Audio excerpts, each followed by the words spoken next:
జుట్టు రాలిపోతుంది, hair fall అవుతుంది, చాలామంది బాధపడుతున్నారు. ఇక్కడ ఎంతమంది బాధపడుతున్నారు? జుట్టు రాలిపోవడం, హెయిర్ ఫాల్ ఉన్నారా? అమ్మాయిలు కూడానా? సరే. సో దాని గురించి కొన్ని విషయాలు చెప్తా. ఇప్పుడు మీరు ఒకటి గమనించండి, రోడ్డు పక్కన మతి స్థిమితం లేని వాళ్ళు ఉంటారు, మెంటలీ రిటార్డెడ్, జ్ఞానం అంటే మెంటలీ స్టేబుల్ ఉండరు వాళ్ళు. ఒక్కడికైనా జుట్టు లేకుండా చూసిరా మీరు? హెయిర్ ఫాల్ బట్టకుండా చూసిరా ఒక్కనైనా? మతి స్థిమితం లేని వాళ్ళని చూడలేదు. వాళ్ళు స్నానం చేయరు, అసలు ఏం తింటారో ఏం తినారో అది కూడా తెలియదు, చేయరు. ఒకరికి కూడా బట్టకుండా ఉండదు. సో వాళ్ళకి మనకేం తేడా? 3.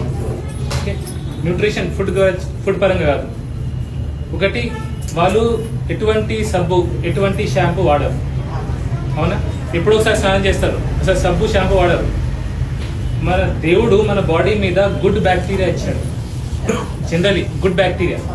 దాని పని ఏంటంటే మన బాడీని ప్రొటెక్ట్ చేయాలి. ఈ షాంపూలు సబ్బులు ఇవన్నీ ఇప్పుడు వచ్చినాయి, మన బాడీని వేరే ప్యాథోజన్ వేరే బ్యాడ్ బ్యాక్టీరియా నుంచి ప్రొటెక్ట్ చేస్తాయి గుడ్ బ్యాక్టీరియా.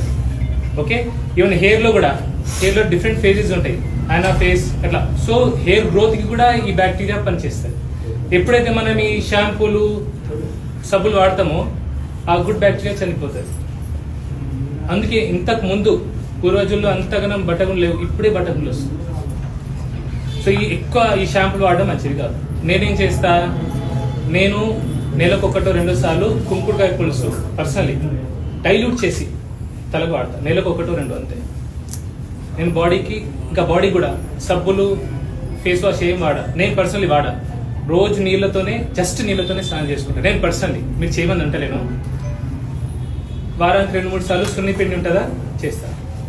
ఇన్ఫాక్ట్ మీరు సున్నిపిండి మీరు వాడితే, మీరు పర్సనల్గా ట్రై చేయండి, మీకు పర్ఫ్యూమ్ అవసరం పడదు, వాసన రాదు. ఈవెన్ ఆర్మ్పిట్స్ నుంచి, సంకల్ నుంచి కూడా వాసన రాదు. ఒక వారం ట్రై చేసి చూడొచ్చు. ఓకే, ఒకటి. రెండోది, వీళ్ళు ఎండకి ఎక్స్పోజ్ అవుతారు. మనం ఎవరు ఎండకి ఎక్స్పోజ్ కాము, సన్లైట్ తగులుతలేదు. ఎక్కడుంది జుట్టు? ఎక్కడుంది? ఇక్కడ ఉంది. ఎక్కడైతే తల నుంచి సన్కి డైరెక్ట్ ఎక్స్పోజ్ ఉంటుందో అక్కడే జుట్టు ఉంది మనిషికి, లోపల లేదు. ఎందుకు? సన్ ఎక్స్పోజ్ అవుతుంది. మనం సన్ ఎక్స్పోజ్ కాకపోతే ఈ హెయిర్ అనేది కాదు. సో సన్ ఎక్స్పోజర్ చాలా అవసరం. 2. మూడోది, మతి స్థిమితం ఎవరికి లేదు? వాళ్ళక మనక? మనమేమో స్వార్థంగా మన కోసం, నా పిల్ల, నా బిడ్డలు, నా ఆస్తి ఇదంతా వదిలిపోయేది తెలుసు మనం. అయినా టెన్షన్లు పెట్టుకుని స్ట్రెస్ పడి ఏదో సాధిస్తాం అనుకుంటాం. సీఎంలు, పిఎంలు, రాజులు అందరు పోయినారు. ఏదో చేసేస్తామనే భ్రమలో ఉండి మనం